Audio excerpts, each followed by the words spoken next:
नमस्ते। तो भैया रउआ सबके बतला दी कि कंपैरिजन भैया बराबरी के हिसाब से करल जाला। इतना आजकल के डेट में पीछे अभी पवन सिंह से लोग चल रहा बा कि कंपैरिजन भी करे के भैया मन नहीं करत। रउआ सबके बतला दी भैया कि इस साल के नवरात्रि में पावर स्टार पवन भैया राज कर रहा बारे। काहे कि उनका गाना के अलावा अभी केकरो गाना कहीं बाज ना रहा। ऐसे तो भक्ति के सुर के बादशाह पावर स्टार पवन सिंह ही आवत नहीं, लेकिन भैया हर साल कोनो ना कोनो भैया सिंगर के गाना चलत लगा। लेकिन इस साल भैया का भइल बा, कोनो सिंगर आगे नहीं निकलत पावर स्टार पवन सिंह के एको गाना से।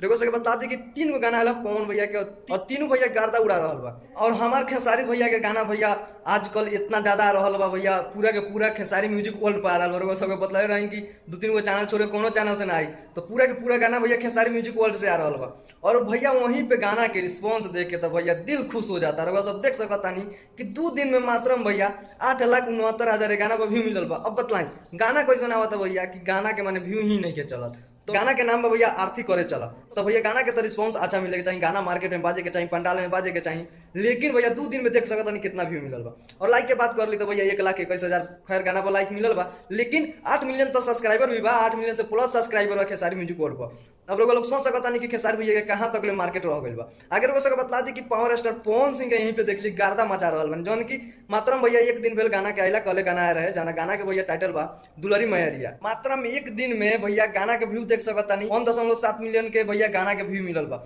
तो लोग सोच सकता नहीं कि अभी पावर स्टार पवन भैया कितना जालवा बरसा रहल बनी। और भैया लाइक के बात कर ली तो 1,32,000 गाना पर लाइक मिलल भैया।